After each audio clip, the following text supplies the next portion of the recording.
Awesome. Well, sir, we just wanted to ask, we wanted to talk to you about that Vol victory Monday night. What did you think of that College World Series game? I was so proud of Tennessee's squad. I, in that game, deciding game, I knew it was going to be close, and I sat pulling for Tennessee uh, to win, but I already knew that if they didn't, I was still going to be proud of them and proud of the way their Coach Z had coached them and the efforts that were made. And I was going to be proud of my Tennessee team. You So know, it was great. sir, they're calling this one of the greatest baseball team at the University of Tennessee. Do you think they'll go down as one of the best teams this university's seen? Uh, yes, I do. I do because uh, besides ability, the character that they show and everything they do just pushes them forward. Uh, We want to ask about your time at the University of Tennessee. If you could bring us back and just how you were here just a couple of months ago. You threw out the first pitch. What was it like to be back on campus and throwing out the first pitch of for a championship winning team? it was an honor and a thrill, and uh, and to see the improvements and other improvements in the way uh, Lindsey Nelson today would be proud of Tennessee's progress in baseball also. I wanted to ask back, harken back to your time as a UT Vol. What was it like being part of the baseball team when you played? Well, of course, that was right after the war, and the only thing that Tennessee had for baseball was in the south end of the stadium. Uh, we were able to have uh, uh, have a foot locker with a heavy beam light in there that we could go in there and put our bats in so they'd warm up so that they wouldn't sting us to hit with them and all. And that's all we ever had. And even Vanderbilt had far better facilities than we had. What were some of your favorite memories playing for the team? Was it warming up for a game day? Any special games that stuck out to you? Kind of bring us back to that time. That's something that I can't wrap my mind around it. Well, of course, um, I guess our rivalries were Auburn and Vanderbilt uh, over all the other schools, and Kentucky would always be up in Kentucky for the horse races and all, and but that's all I had to go on with that. Yesterday, I was at Lindsey Nelson Stadium, the team when they flew back. Bring us back to how were y'all getting around in the 40s? Were y'all flying places to go to a game, or were you busing? How did that work?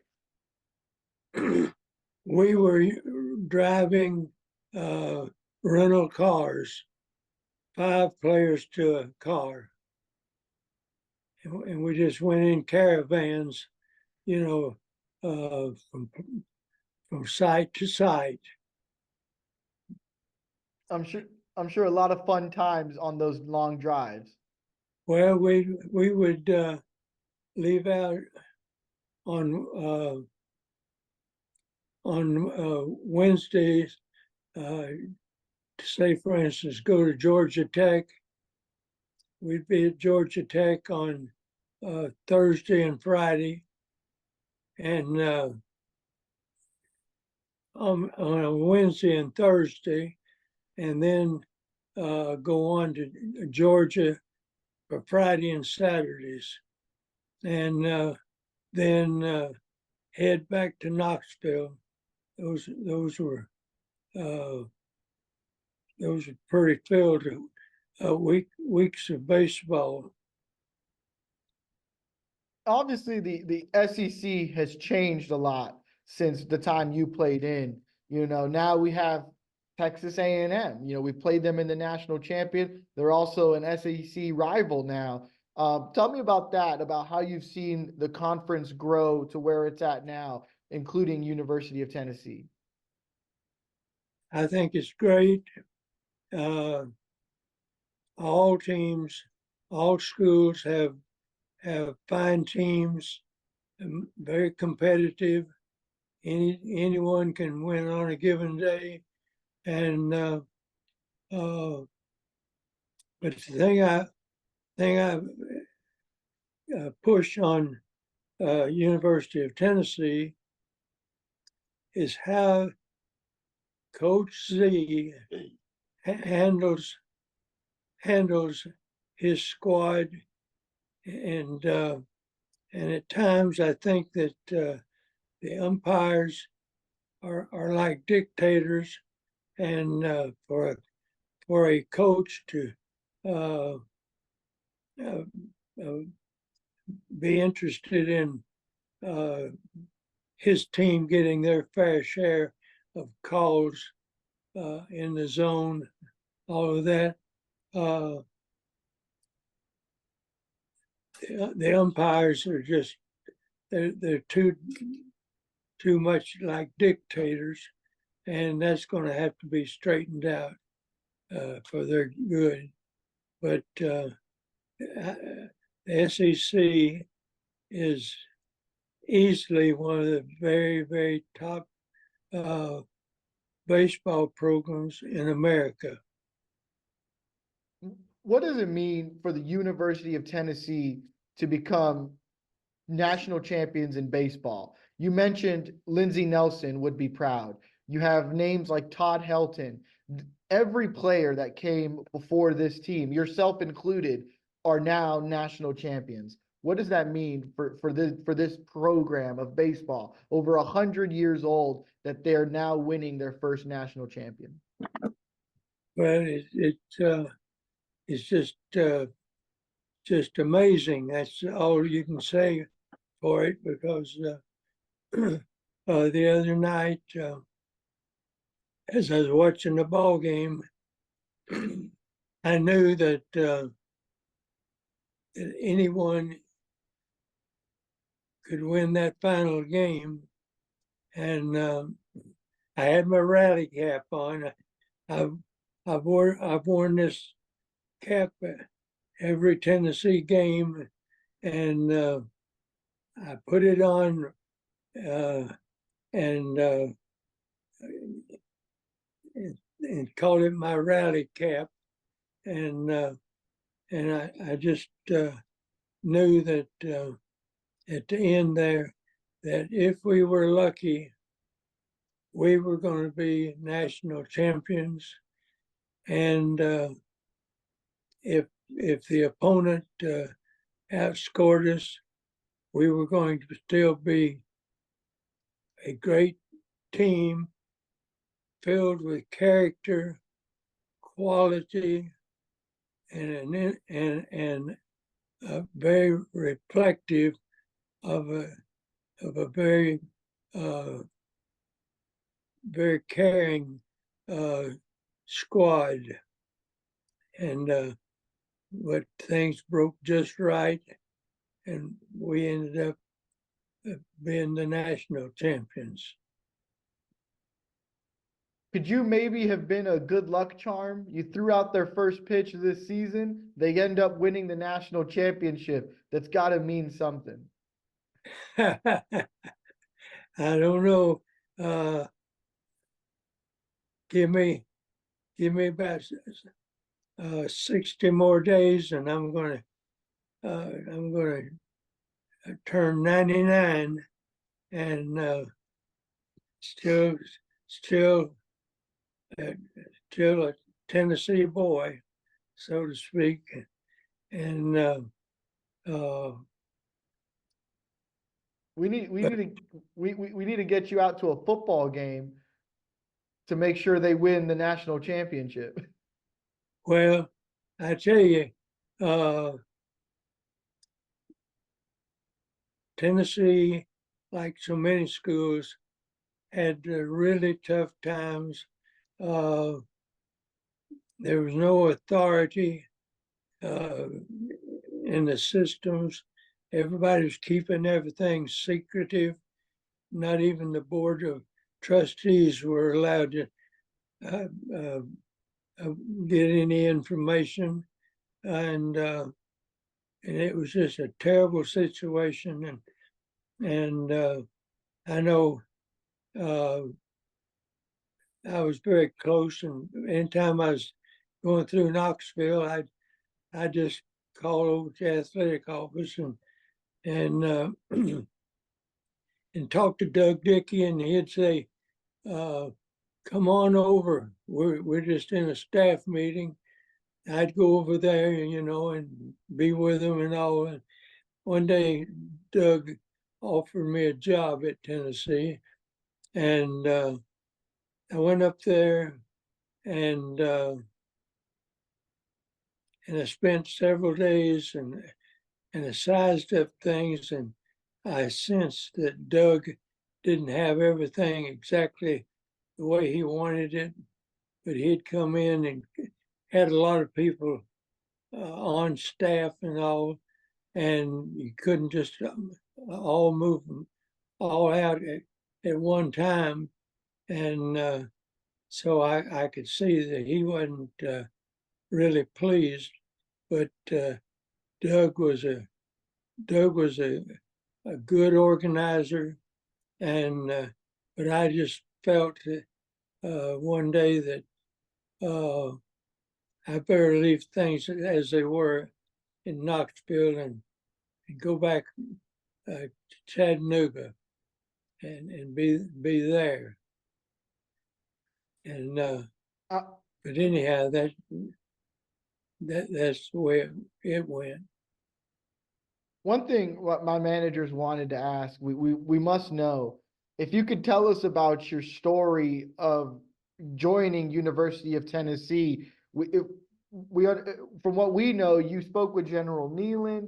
Kind of tell us about that. How did you become to be a Tennessee Vol? All right, sir. Of course, after the war, all schools were plagued with enrollees and all, and I went to Knoxville. When I got out of the service, I decided I was going to give myself a few months, and before I started into an academic life, and but then one day I got on the train, went to Knoxville, and I went to register, and the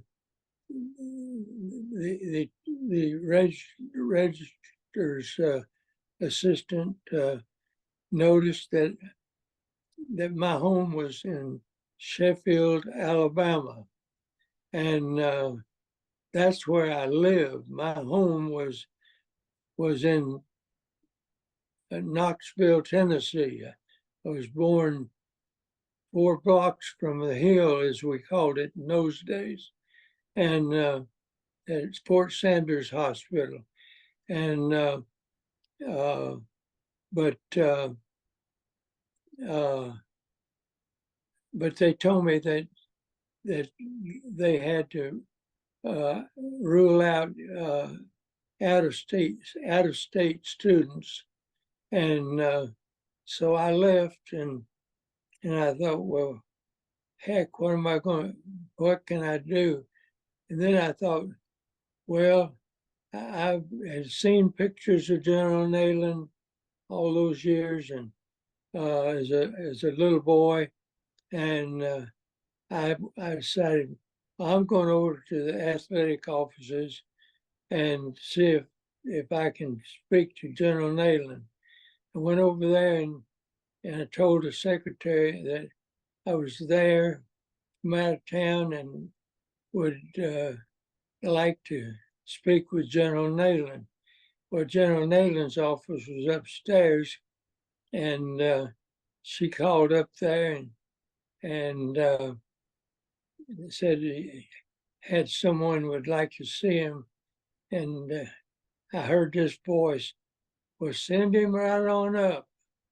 And so I got up there and introduced myself to him, and I said, General Neyland,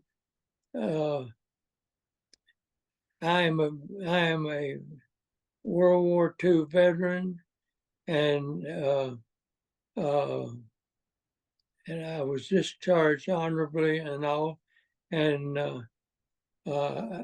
only to find that that being an out-of-state student, I was not eligible, and I just wanted to come and speak to you and tell you something about my wishes for Tennessee acceptance.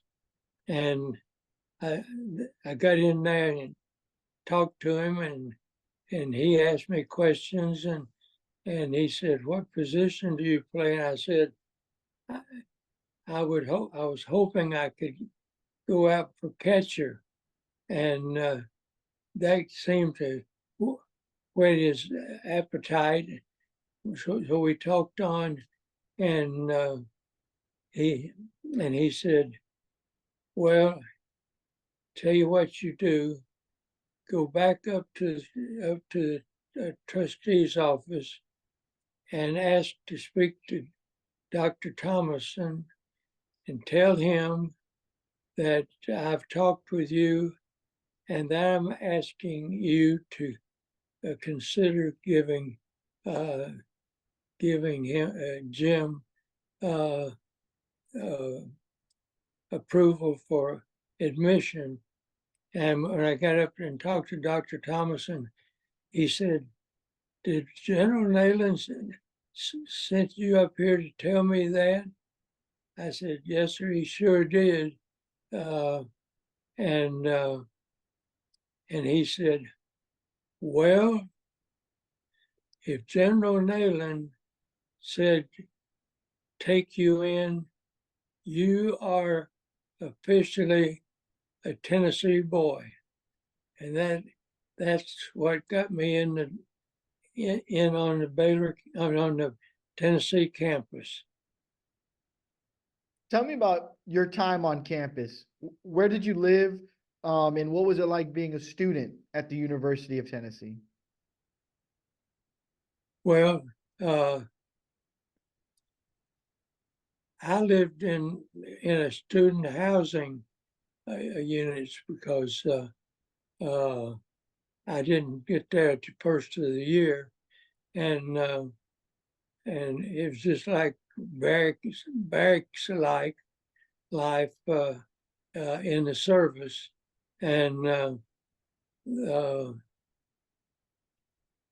as far as campus life, there wasn't much campus life because what time we weren't out of town playing ball, I was having to work to catch up and stay ahead on my studies.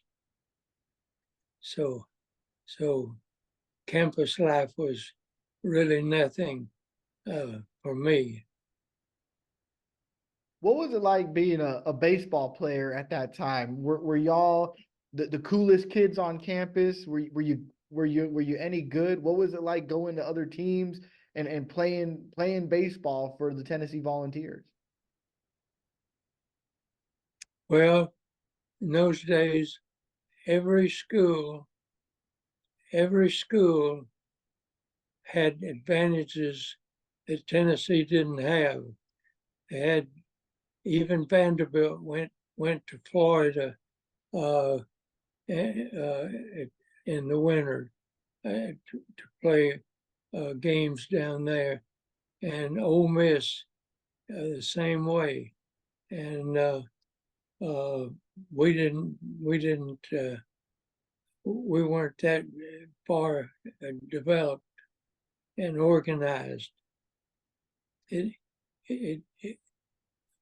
football, baseball was just an oddity at Tennessee in those years. So I played for the love of playing baseball, and I knew my first coach was Ike Pegel, who had been a Tennessee blocking back before the war, and Ike was thrown in there as the baseball coach, and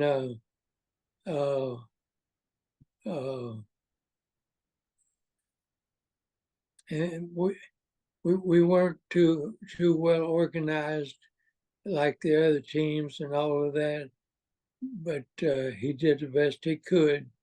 And but I'll tell you one thing about it. We were going to play a one game game up 75 miles northeast of Knoxville, and we were supposed to meet at Ellis and Ernest drugstore in those days, and to drive up there to the ball game. And I couldn't find a clock any place in the barracks. Finally, a guy said, "Well, I get up at 4 every day." He said, "I can wake you." And he said, "What time you want to get up?" I said, "I'd like to get up at 6 o'clock." He said, "I'll get you up." I went to bed, and at 7:30 that morning, I woke up, and that guy had forgotten to wake me. And so I missed that trip. In the season, I caught the ball games. I don't care who we were playing, and at the end of the season, in handing out letter winners, I had caught more games than most of the other players, but I was left off. That was his penalty for me missing that ball game. And so as a result, I only lettered 2 years, but it didn't bother me because I wasn't catching for a letter. I was catching for the joy of playing. And but that's the way things went my first year. When you look back at your time, what sticks out to you the most? What is something that you're always going to remember as being as part of your time with the baseball team? Well, me being a Tennessee player, I attribute that totally to General Neyland. And General Neyland and I, and in the games, I could turn around and look and see General Neyland there in the stands. He may just be there an inning or two, but he was always there. And we became closer and closer. General Nalen used to tell me about his time at West Point, and as a as a uh, as a pitcher in baseball, as a uh, uh, as a as a heavyweight boxer at West Point, and as a football player at West Point. And we just got closer and closer. And General Nalen, well, nobody can ever even claim to have meant as much to the people of the state of Tennessee as General Nalen has. He was totally ethical in his approaches. He was totally honest in his dealings with people, and he never made a commitment that he didn't keep. And so I think that as the years go by, the name Neyland is going to be historical in the state of Tennessee. Yes, sir. Very much agreed. Very much agreed. I wanted to lastly just ask one last time, just did you ever think that you'd see Tennessee baseball become national champions? No, I never thought I would, but I didn't know about their coach Tony B, and how organized he is, and he he he runs a tight ship. There's not a boy on his squad that doesn't know exactly what is expected of him as an individual and as a team mate. And but I would have been absolutely proud of Tennessee if we'd ended up in second place. I would be very disappointed, but I would still be proud of the efforts that their coach had made and stayed with. So it's been lucky in that respect. Would you like to give any message to the players? What would you like to tell them that as they will go down in history of the Tennessee Volunteers?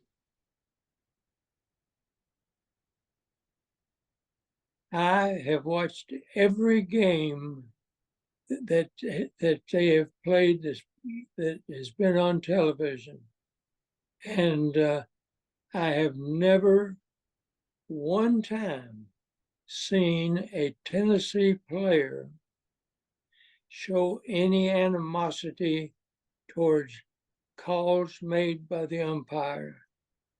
I've seen them accept the calls, walk away as gentlemen, knowing that they were disappointed in their effort, but they knew that they had something bigger than that.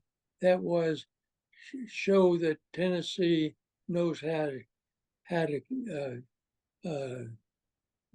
what is expected of them as Tennessee players. And so I am so proud, and Tennessee may never have another world champion,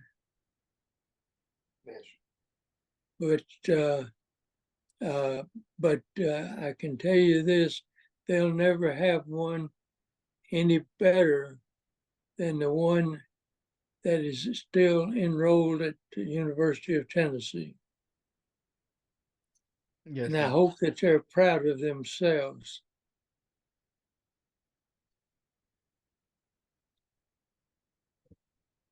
Can I get just one last time before we sign off? Can I get a go Vols for us? Go Vols. Oh, that's what you when you, Yes, sir. Thank you. yes, sir. Go Vols. Perfect. I'll stop recording now. We're